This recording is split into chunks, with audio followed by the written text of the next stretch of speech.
Ons gesels verder oor reklame en bemarking en by my in die ateljee is Peppie Maree en Teboho Matlatsi. Gentlemen, I want to go back to the ad and if we would view it again and I'm going to be frank, when I watched it I was completely confused and I thought to myself, geez, maybe I'm just not the target market. So I battled to kind of say, so who's the target market? Teboho, who's the target market of the ad? Before I get there, first I just want to point out the positives in the ad and really things that I liked about it. I would like to congratulate Debza, the director, who was with us at BOM, and I thought it did a brilliant job visually. The only disconnect that I had with it was in the idea itself, the whole idea around the oversaturation of the Afrofuturism aesthetics on television. First of all, I actually do like that as a movement. And at the heart of it, it's kind of well-meaning because it's about kind of embracing like this future that is filled with arts and technology and science and viewing that through a black lens. So there's something very positive about it. And I actually want to see more of it. So I don't have a problem with oversaturation of it. Yes, I do take the blame as a creative that perhaps the angle of how we've approached it and how we've depicted that movement on television is beginning to feel a little bit too familiar. Everything I agree, is beginning to look the same. But I think maybe that should be the starting point. That should kind of saying, as creative, should be saying to ourselves, how do we open the conversation? How do we open this up? How do we stop referencing the same references, using the same references, and start kind of mining it differently and portraying this movement in a fresher way? Is it talking to the target audience? I doubt very much that these hip young kids in Braamfontein are looking at that ad and feeling, there's too much Afrofuturism on television. I doubt that the target audience will have a problem with the fact that there's so much Afrofuturism on television. But within the creative industry, I can see how that kind of discussion will be going on. Peppie, do you agree? You keep on doing that, eh? Do you agree with it? So it misses the target audience. I saw it the first time, I thought it was funny because they were poking fun at one of our ads for SA Breweries.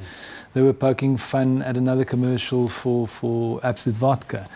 So I got it. And I even made the brand connection at the end. It was only a week later in discussion that, because we live in our own little world as marketers, I think they missed that fact that it's such an in-joke.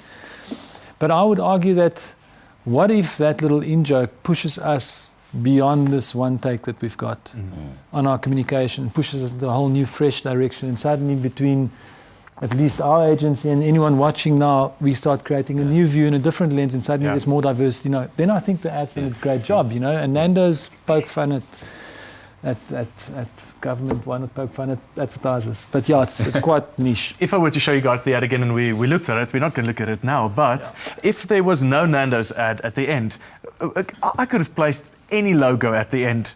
Isn't that true? Well, that's an argument that anyone can do about 90% of great communication. Now, I would argue that great communication is like telling a joke, and you leave the sort of twist to the end, and that's where you plant the brand.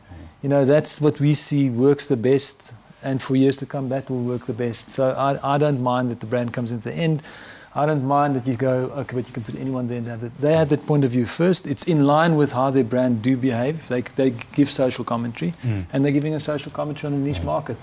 I'm trying to understand what was the client's objective in this case. So if I said, what was Nando's trying to achieve? So surely Nando's isn't aimed at the 3,000 creatives that actually eat Nando's, which I'm sure they do. But in this case, what was Nando's? What did they really want to do?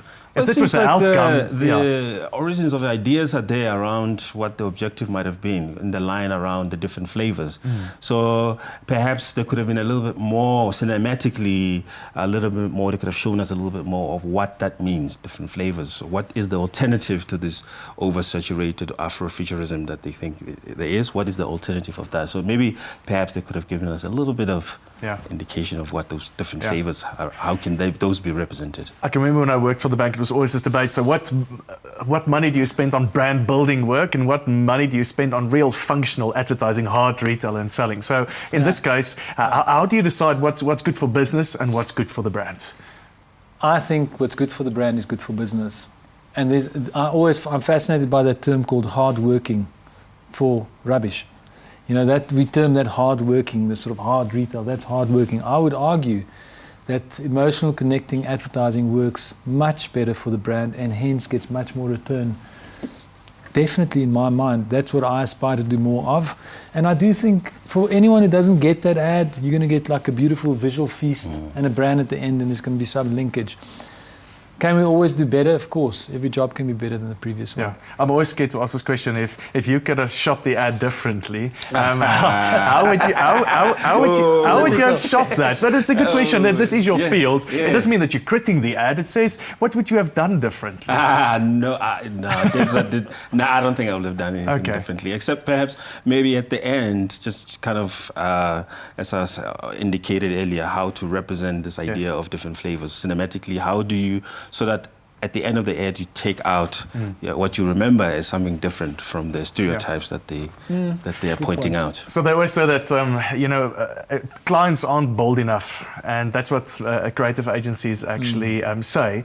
My question to you is, in this case, or not in this case, in general, do we have enough bold clients in the market that say, let's stretch my brand, let's challenge the thinking? And I don't want to go into the Nike example because that's actually a fantastic example, but how do we get into a situation where brands are actually more bold? We had a conversation prior to this show now, and it starts with us. Always starts with us. Always. We can blame our clients. I think they've got 50% of the blame in their court, but it starts with us. On the business side of advertising, we are not promoting the power of creative advertising. We're not promoting creativity from the business side. We're always the creatives. Sitting right here, this should actually be a CEO in advertising, arguing for great product. Maybe we should get some CEOs to have their point of views, and that's what Nike's proven now once again. One person burns their shoes, 11 people buy shoes. Totally. That campaign's working 11-to-1 ratio of sales. Yeah, I want to talk about transformation. It's something that we pulled in from the previous discussion. Is people always say that the advertising industry still remains too white. I want to find out why. Why is that the case? I want to find out too, because certainly transformation is the success of the future of this business, of this industry. And if you want to talk to a wider audience, your team of creatives, your agency has to reflect that wider audience. And it's something that I'm keen to, certainly find out more. Yes. That's been the case. I agree on the point that we have not transformed to the level, but to single out the creative industry as being like the wrong. I think we should go and compare business sectors to business sectors. Let's go and look at engineering as a sector. Let's go and look at transformation there. I know in banking it's much more apparent. If I start really thinking into walking into different clients across just the ones we engage with, I see it definitely at SA Breweries. I definitely see it at Nedbank. I might not see it as much as some other sectors. So I think we are behind. I don't think we're more behind than any other sector. And I think collectively the private sector has to do a better job. Yeah. But this is where we find ourselves. We need to be better. To add to that, that doesn't not only apply to agencies, also production companies have to. I know in my own company, since we have really kind of consciously taken up the issue and make sure that we have, for instance, black female directors within the companies. I know that personally it has improved my work just through interactions with this new energy within the company. It has definitely improved me as a person, as a creative. Yeah. Pepe, do you think it's the same with you? Do more diverse creative teams produce better work? Fact. I will highly recommend, that's what I'm saying, not just in advertising, any business that's more diverse is going to create a better culture and a better output in the business. We are seeing that for sure. I think you mentioned consciousness now. I think consciousness is the right word. I don't think anyone wakes up in the morning, any good South African citizen doesn't wake up in the morning going, I don't want to support change. I think we're just not as conscious. And I think the more conscious we become, like I've become more conscious in the last 2 years, I've seen faster changes because I'm more conscious that we need to change. And that's me on this is actually a very forward-thinking industry. I agree. Gentlemen, I can't wait to have you on the show again. It was a lovely discussion. Thank you so much for your time. Ons bespreek dan weer volgende maand advertensie van die maand. Hou ons sosiale media platforms dop om te weet watter episode dit is. Ons neem 'n vinnige breek en na dit gee Marnus Broodwyk raad aan klein besighede. Bly waar jy is.